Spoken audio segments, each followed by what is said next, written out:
Hola, mi nombre es Juliana Sisi y hoy venimos a hablar de una parasitosis muy importante en nuestro país, que es la ascariasis, causada por el parásito Ascaris lumbricoides. Nuestra lista de temas será los siguientes: aspectos generales, epidemiología, clínica, diagnóstico, tratamiento y profilaxis. Comencemos con los aspectos generales.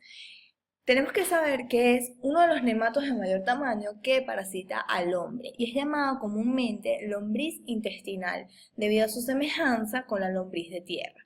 Fue descrita por Linneo en 1758, ¿ok? Y es una parasitosis cosmopolita y muy frecuente, que tiene bajo índice de morbilidad y de mortalidad. Hablemos ahora de la morfología de los adultos. Vamos a tener adulto macho y adulto hembra. Ambos van a ser cilíndricos, puntiagudos y con una boca trilabiada, es decir, van a tener una boca dorsal o un labio dorsal y dos lateroventrales. El macho va a tener un extremo posterior incurvado ventralmente con dos espículas, ¿ok? Y la hembra va a tener dos ovarios, dos oviductos y dos úteros. En cuanto al tamaño, van a variar dependiendo del sexo. ¿Ok? Si es macho va a ser un poco más pequeño, va a ser de 15 a 35 centímetros, mientras que si es hembra va a medir aproximadamente de 35 a 40 centímetros. En cuanto a la morfología de los huevos, tenemos que el más importante es el huevo fertilizado o corticado, que es aquel que posee la capa de mamelones. Pero aparte podemos tener otros tres tipos de huevos, ¿ok? ¿Cuáles son? El decorticado, que no posee la capa de mamelones; el embrionado, el cual se evidencia en su interior la larva; y tenemos el último, que es el no fertilizado, que es de forma rectangular y no posee capa germinal, ¿ok? Que da lugar al embrión, ¿ok? En cuanto a la epidemiología, como la nombré, es una epidemiología bastante básica, ¿ok? Quiero que sepan primero que es global y que aunque es global, tenemos que tener bastante ojo en las zonas tropicales y subtropicales, ¿ok? Y también tenemos que tener cuidado con las edades de riesgo. ¿Cuáles son estas edades de riesgo? Los niños, es decir, las personas menores de 15 años de edad, debido a que ellos representan o pueden tener mayor morbimortalidad. Los continentes que sufren más esta parasitosis van a ser África, Latinoamérica y Asia, con aproximadamente 807 millones de personas infectadas. También vamos a tener que va a haber unos aspectos que condicionan o que favorecen el desarrollo de esta parasitosis, los cuales son la pobreza, el hacinamiento, el inadecuado saneamiento ambiental, la desnutrición y el clima. Y también es importante mencionar que, aunque esta parasitosis no tiene una alta tasa de mortalidad, podría pasar.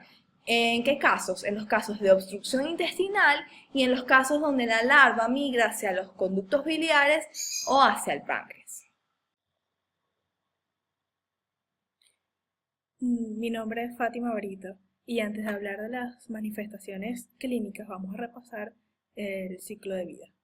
Tenemos que los huevos no fértiles son expulsados en las heces de los humanos que tengan esta parasitosis. Van a necesitar 2 semanas en el suelo con condiciones climáticas favorables para que estos sean fertilizados. Una vez fertilizados ya son infectivos y al ingerirse junto con alimentos que estén contaminados por estos va a iniciar el ciclo en el ser humano.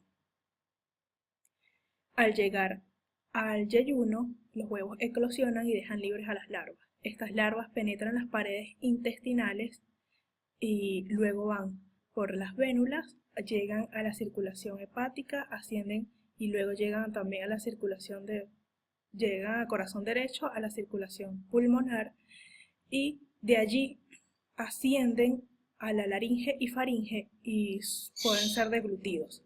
Al ser deglutidos ya están en fase adulta para vivir en la luz intestinal.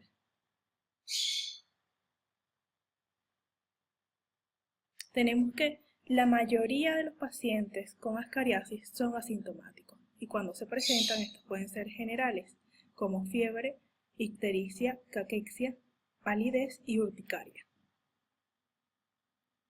Los síntomas de la fase temprana son aquellos que ocurren 2 semanas posteriores después de la ingestión del huevo y están caracterizados por la afección pulmonar que se va a observar como síndrome de Loeffler. Puede haber fiebre, tos no productiva, hemoptisis, disnea y sibilancias. Entonces, a la ocultación pulmonar vamos a encontrar sibilancias, crepitantes y ruidos respiratorios disminuidos. Los síntomas de la fase tardía se caracterizan por los efectos mecánicos que hace el parásito. Estos aparecen 6 a 8 semanas posteriores a la ingestión de la forma infectante. Los síntomas gastrointestinales van a depender si hay una baja carga de parásitos, pueden ser vagos o estar ausentes, y si están, puede haber dolor abdominal, diarrea y anorexia. Y si hay una alta carga, puede haber entonces también dolor abdominal, náuseas y distensión abdominal. Debido a una alta carga de parásitos, puede haber complicaciones como la obstrucción intestinal, que esta puede ser parcial o completa. La obstrucción intestinal afecta en la mayoría de los casos a niños de entre 1 y 5 años y representa del 5 al 35% de las causas de obstrucciones intestinales. Y la obstrucción intestinal completa está asociada a la administración de pamoato de pirantel, piperacina y mebendazol. También, cuando hay obstrucción intestinal, se puede palpar una masa que representaría este bolo de parásitos. El bolo de helmintos puede también ocasionar volvulus, intussuscepción y apendicitis.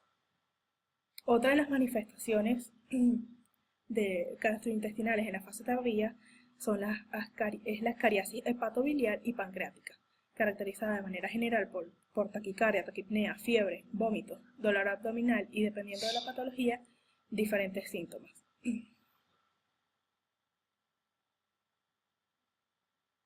Tenemos que el cólico biliar va a estar ausente de ictericia y fiebre y va a mejorar al extraer los vermes del orificio ampular.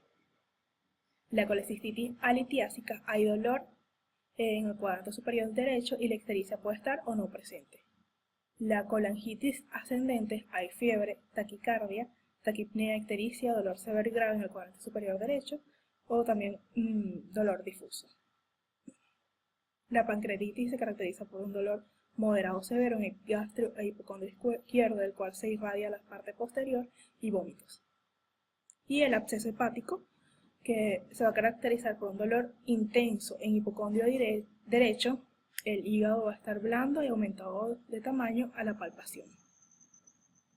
Entonces, a la palpación abdominal encontraremos dolor difuso o localizado y signos peritoneales.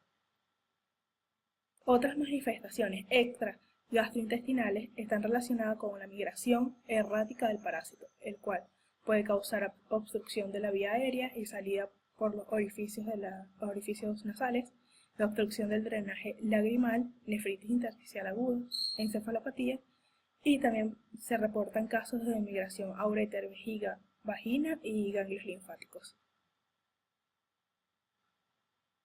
Ok, continuando con nuestro tema, yo les voy a hablar sobre lo que es el diagnóstico de la parasitosis y una de las cosas más importantes que es cómo tratar esta parasitosis una vez que esté instaurada. Entonces, el diagnóstico lo vamos a dividir en diferentes áreas.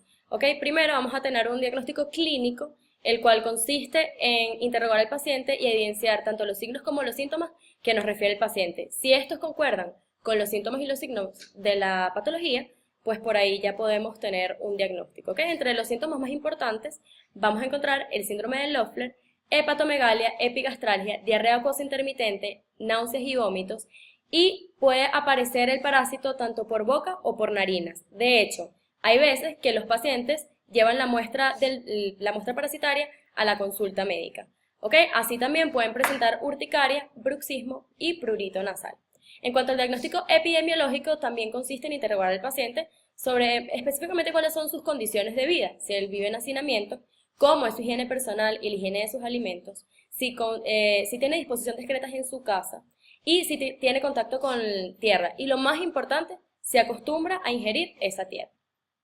Ok, entre el diagnóstico parasitológico, que es uno de los diagnósticos más importantes, tenemos el tamizaje de heces, que nos va a permitir evidenciar el adulto, y también podemos llevar a cabo un estudio seriado de heces por diferentes métodos, como por ejemplo, un examen simple de heces para evidenciar los huevos, el CATO, que lo que nos va a permitir es reconocer los huevos, CATO-CAX, que nos permite un recuento de huevos por gramos de heces, lo que nos va a dar a nosotros una carga parasitaria, y eso nos va a permitir a nosotros ver cuán grave es la parasitosis.